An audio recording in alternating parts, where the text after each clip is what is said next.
In terms of the running back position, DeAndre Swift is 89% rostered. Why? What are we holding on to at this point?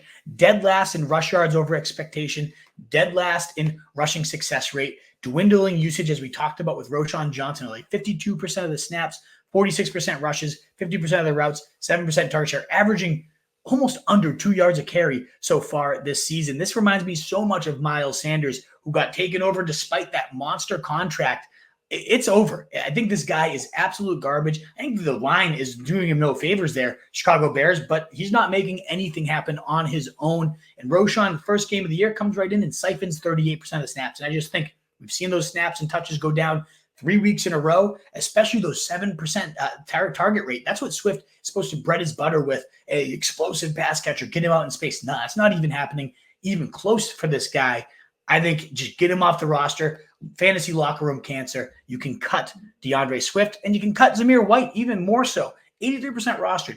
This guy should not be owned in even half the leagues, especially Alexander Madison, who I'm not a fan of, has outscored him in 2 out of 3 leagues. We see it 2 out of 3 weeks, rather.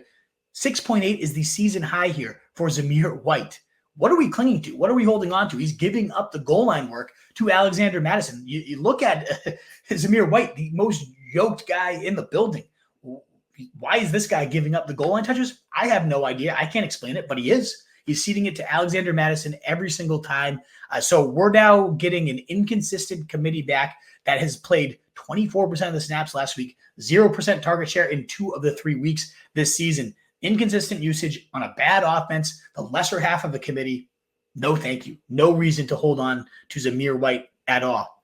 Or Javonte Williams, 82% rostered, stuffed on multiple goal line carries, then loses a bad fumble in the quarter 2, sees 21% of the rush attempts on the day. After his fumble, we saw Tyler, apparently he actually is known as Tyler Bidet. I don't know if I fully buy that, but apparently there was an interview where he said, I want to be called Tyler Bidet now. He changed the pronunciation of his name.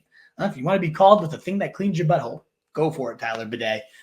He sees 8 carries compared to 3 for Javonte and 1 for Jaleel McLaughlin. I mean, he's neck and neck right now with DeAndre Swift in terms of the worst efficiency in the league, in terms of rush yard per carry, rush yard over expectation, success rate, all those next-gen stats. You can look at the bottom of the list. You'll see DeAndre Swift, and right above him, you'll see Javonte Williams in nearly every category. And then Mr. Bidet runs for a 21-mile-per-hour run, and his 43-yard rush ultimately racks up 70 yards on just 9 carries. Looking explosive. You know how Sean Payton loves these type of backs, these little project backs that come out of nowhere. Like Jaleel McLaughlin last year. His new one might be Tyler Beatty, who in deep leagues actually has some volume himself. But either way, Javonte Williams is not that dude. It's too bad. He came into the league, one of the most explosive talents. Loved him out of North Carolina, but those injuries, those surgeries have definitely sapped him. 2 years later, still doesn't have it, and it's time for him to be off your fantasy rosters too.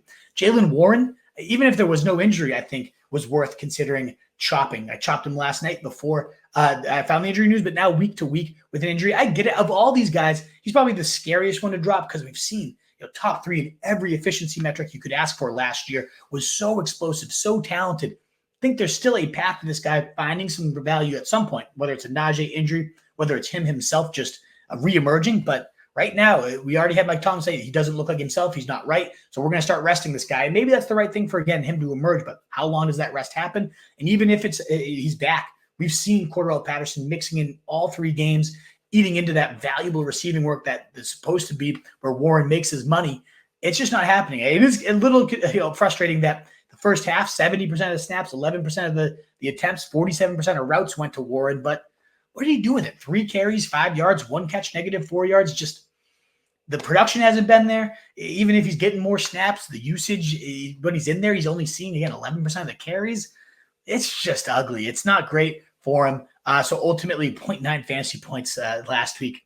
I think he's droppable. Not looking good at all. Moving on to Gus Edwards. Oh, talk about abysmal. He's 60% rostered right now. That should be 0%.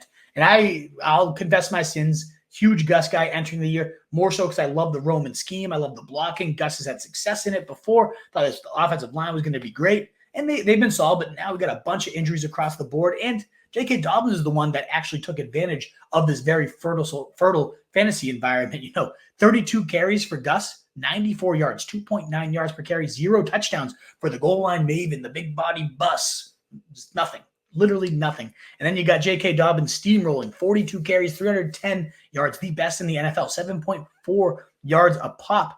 I wouldn't be stunned. And I get the argument I saw when I tweeted it out, like you can cut Gus Edwards. What about J.K. Dobbins' injury history? Yeah, that's a very fair, valid point.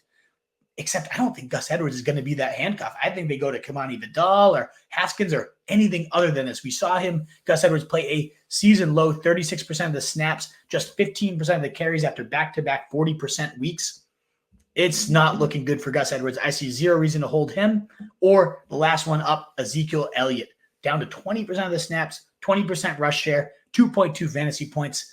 Absolutely dreadful. The team clearly is trying to figure out something other than Zeke. They're giving Dowdle more work. They're giving Deuce Vaughn more work. Fullbacks are getting a bunch of carries. Dalvin Cook's probably going to get called up soon. It looked okay after week 1 for Zeke. 12.9 points, running back 23, a nice touchdown. Something's happened in between now and then. The dude looks terrible, and he's not getting any usage. So Zeke at 66% rostered, give him the cut. One guy that I've got a lot of questions about, Chase Brown. Is he cut worthy? He did only play 23% of the snaps compared to 77% for Moss. And this is now 3 weeks in a row. Moss has been a clear-cut featured back ahead of him.